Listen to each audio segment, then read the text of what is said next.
بسم الله الرحمن الرحيم نحمده ونصلي ونسلم على رسوله الكريم سيد الأنبياء والمرسلين وعلى آله وأصحابه أجمعين إلى يوم الدين.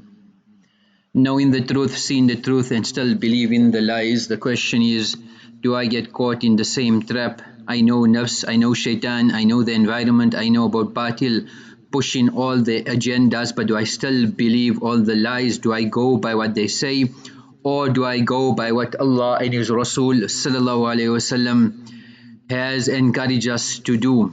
Haqq is clear cut, it is distinct, it is directly in front of us, it is manifest, it is vivid, it's flawless, it's not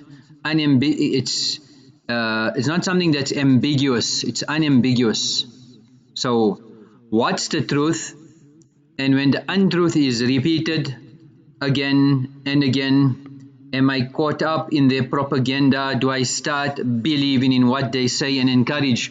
If they say Hollywood, do I jump? If they say sports, do I jump? If they say concerts, do I jump? If they say fashion brands, do I buy it and jump for it? So whatever they say on their tashkil, on their demand, on their propaganda, on their propagation, am I falling prey to that? I need to be checking myself. I need to be doing an evaluation. How am I accepting it? We are sent in this world for a purpose. We have been sent with a responsibility. We have to live in dunya, but there is reconciliation. And Thanwi rahmatullah explained it beautifully. He said to earn the dunya is not haram, but to love the dunya is haram. To earn money is not haram, but to become engrossed in it is haram. And then he gave an example. So certain foods, whether it's milk, whether it's ghee, etc., if it's eaten and if the mind is nurtured and protected, then a person will be able to perform correctly.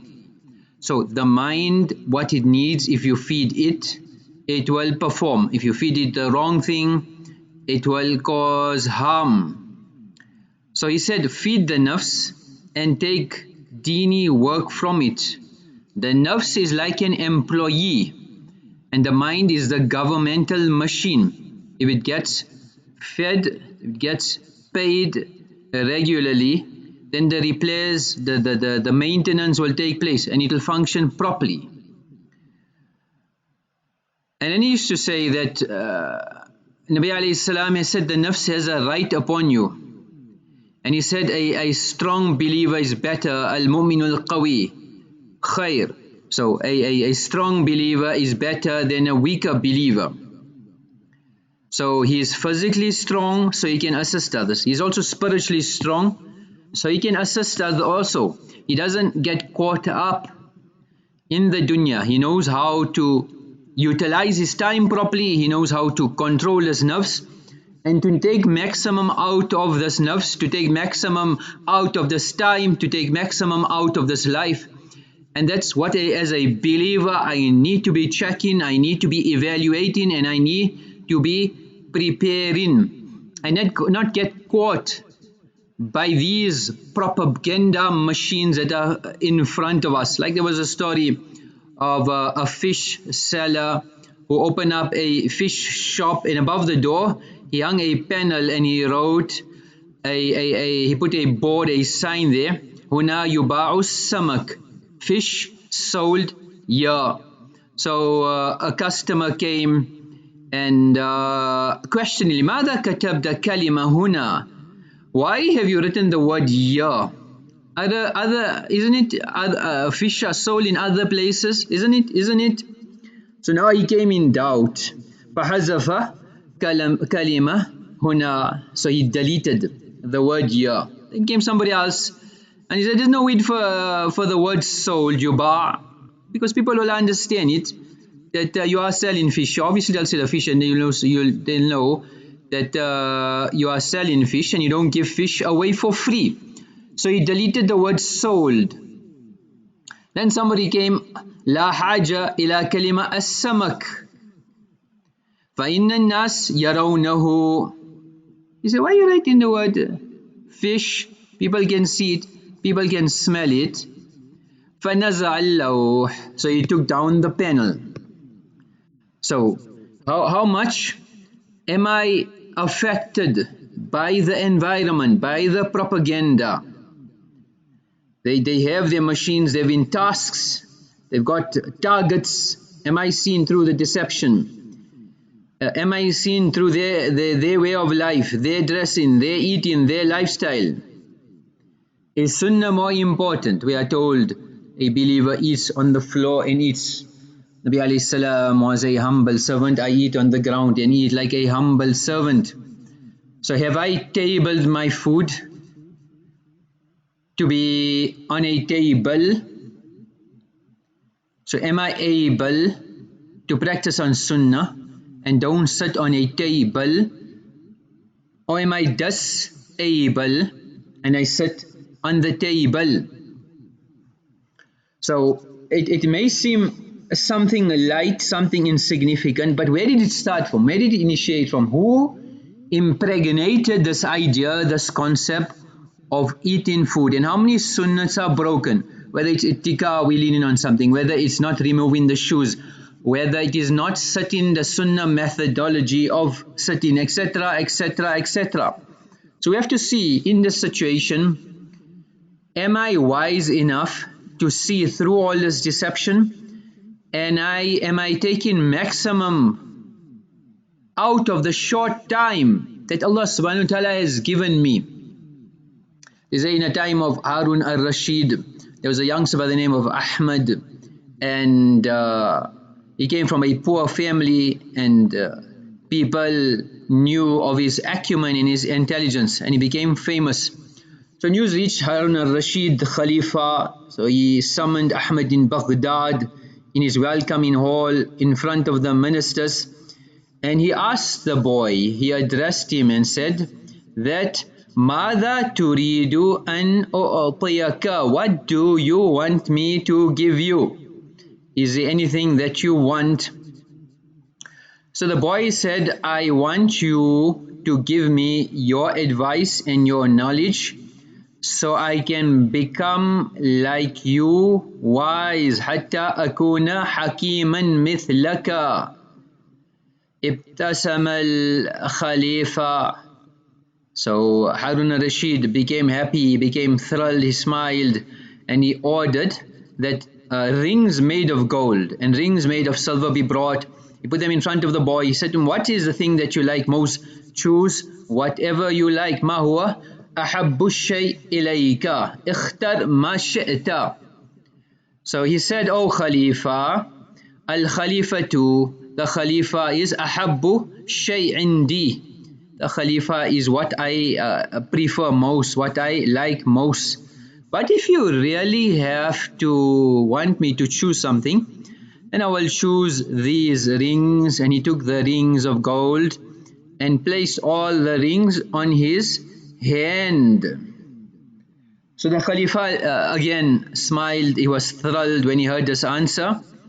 And فَأَعْطَاهُ الْخَوَاتِمِ, he gave him all the rings, and he made wasiyat to the ministers that now you look after this boy, take care of his education. He instructed him, and take care of his studies until he becomes a man. So here's a youngster in front of the Khalifa, and he literally got away with murder. He got away with murder. But the king didn't feel like that. The ministers didn't feel like that, because he did a good job of it. So who's the player and who's been played? Am I playing the devil or he's playing me? Am I gullible? Can I see through it? And if the people of Dunya are good in their Dunya, am I good in Deen? Am I good in Deen? Am I good in Akhirat? Have I transgressed the limits of Allah? Have I broken the rules of Allah? Or have I achieved Jannah? Have I achieved Jannatul Firdaus? We'll know in the Qabr, we'll know in Hashr. But Kullu Muyassar Lima Khuliqa lah, the sign of goodness is I'm treading the path of Sirat Mustaqim. So in the Dunyawi terms, the people of Dunya are masters in the Dunya. The least, I need to be a master in Deen, I need to be a master in Tilawat of Quran, I need to be a master in Tajweed, I need to be a master in Sunnah, I need to be a master in Dhikr, in remembering Allah subhanahu wa ta'ala, I need to be a master in fulfilling the hukuk of the creation. My Iman, am I making effort on Iman? So this is the least. Interesting story in the Kitabul Tijan fi Muluki Himyar, Book of Crowns, concerning the kings of Himyar. And it's narrated about the sons of Nizar bin Rabi'a. He was regarded as the founder of the southern Arabs, which nowadays we call it Yemen. So he fell ill, he was about to die, he called his sons. So his mother, Iyad, Rabia and Ammar. And he said, sons, this red tent, which is made of leather, is to mother. This black horse and black woolen tent are to be Rabia's. This grey-haired servant, which was a middle-aged servant, she is to be Iyad. And the reception room is to be Ammar's, which he will sit. If you find any difficulty in dividing the inheritance, then go and consult with the serpent of Jurhum, the high priest, who lives in Najran. So in the ancient cities of Yemen, the Najran, and the title serpent of Najran was given to the priest because of his known wisdom. And a serpent in those days, in the ancient Arabs, was synonymous with wisdom. So it so happened that Nizar passed away and they were quarreling over inheritance. So they went to the serpent of Jurhum, and on the way mother seen the remains of grass that it be used for a pasture. So he said, this camel that ate here, the camel that ate this grass was one-eyed, and it was lame, Rabia said, and your short tail, said Iyad, and you're certainly a stray camel, said Ammar. So they walked on, they met a man looking for a camel, and they asked him if they had seen one. So the mother said, was it one-eyed? He said, yes. Was it lame? Rabia said, yes. The man said, was it short-tailed? Iyad said, yes.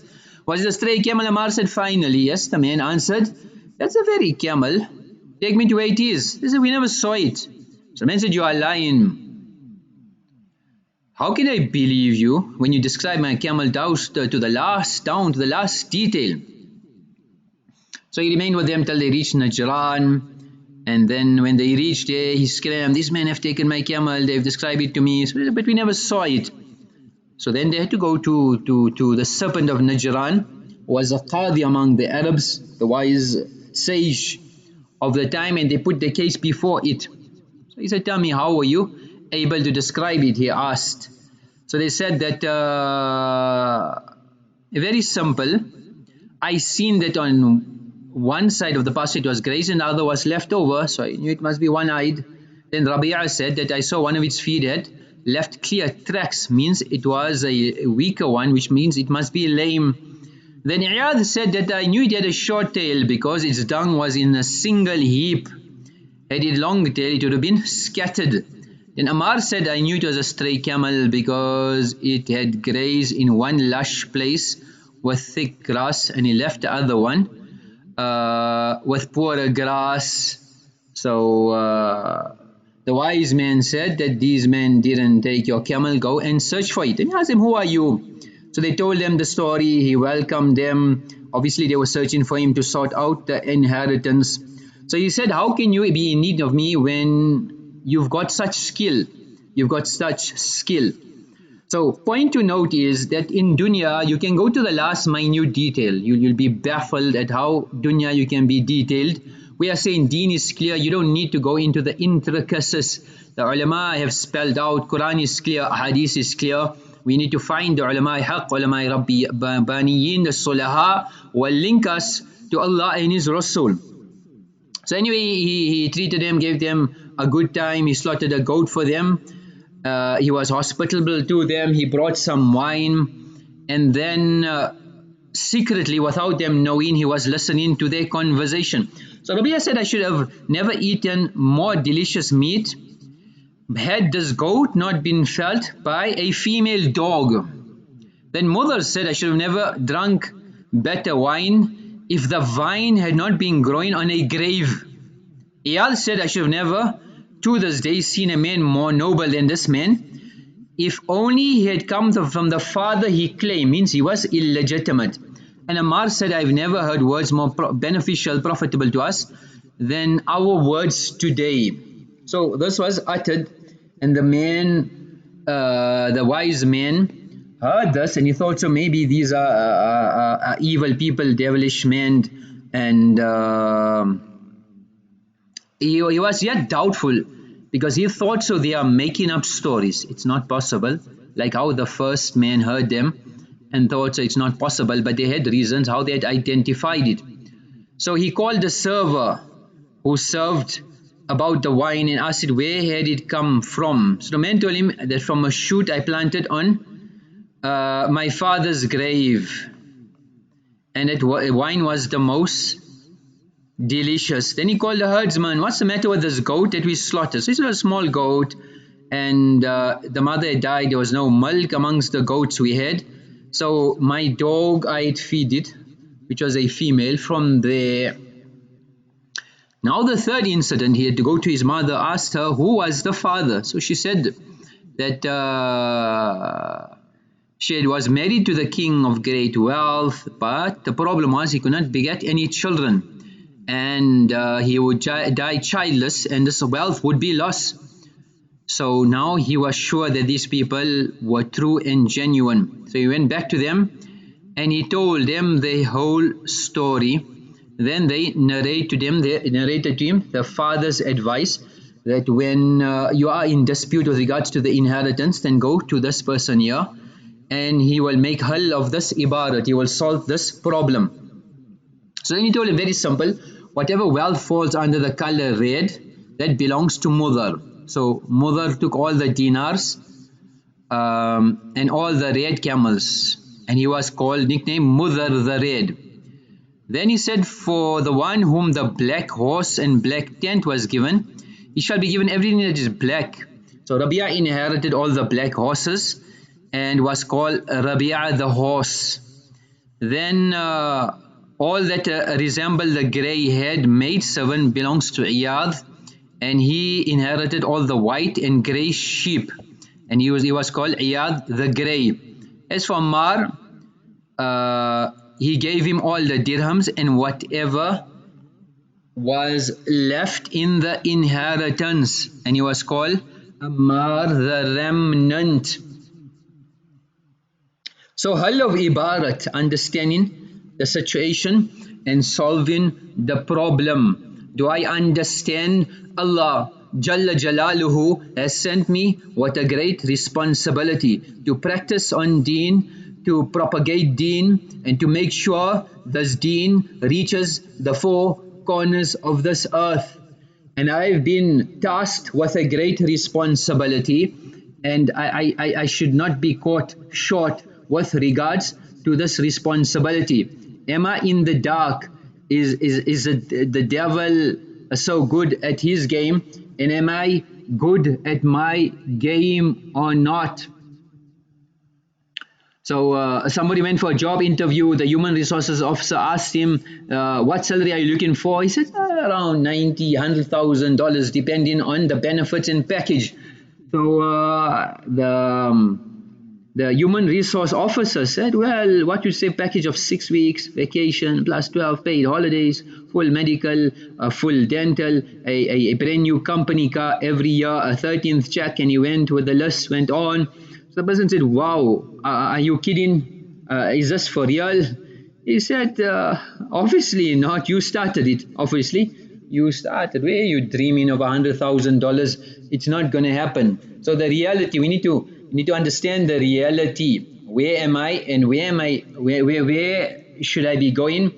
And am I just taking things for granted? Am I waking up every morning on the same routine, same work, same responsibility, same tasks, sleeping with the same fikr, same worry, concern, day after day, week after week, year after year, getting on the same trajectory? Or am I focused? Have I realized the reality of where I need to go? There was a a puny, weak, small, scrawny, young person went for a job as a lumberjack. So the head of the lumberjack told him that, sorry, pal, I can see you're not cut out for this job. So he said, I may look weak, but I'm not. Give me a chance to show you. So then he said, okay, there's a giant redwood tree over there. Let's you chop it down. Half an hour later, the tree was down. So he was amazed. He said, where did you learn to cut down trees like that? So the person said, the Sahara forest. He said, what you talking about? You mean the Sahara desert? He said, sure, if that's what they call it now. In my time, it was the Sahara forest. So don't judge a book by its cover. The shaitan is there. We shouldn't underestimate his power. We need to make tawbah, turn to Allah subhanahu wa ta'ala and start focusing on akhirah. The amal for today is that to say Ameen. To say Ameen when the Imam reads Suratul Fatiha. Waladhalleen. To say Ameen. Or when dua is being made, to say Ameen. إنهم لم يحسدونا على شيء كما حسدونا على الجمعة. That riwayat of Aisha radiallahu anha, once Nabi alayhi salam mentioned about the Jews, and they were not so envious with regards to this ummah as to anything else but these three things here. What was it? One is Jum'ah التي هدانا الله لها وضلوا عنها. We were fortunate to get the day of Jum'ah. And secondly, al-qiblat التي هدانا الله لها, and the qibla which Allah has given us, the Baytullah. وعلى قولنا خلف الإمام آمين, and behind the Imam to say Ameen. In the riwayat al-ta'ameen was salam, and salam as well is something which is a great bounty in favor of this ummah. Wa akhiru da'wana anil hamdulillahi rabbil alameen.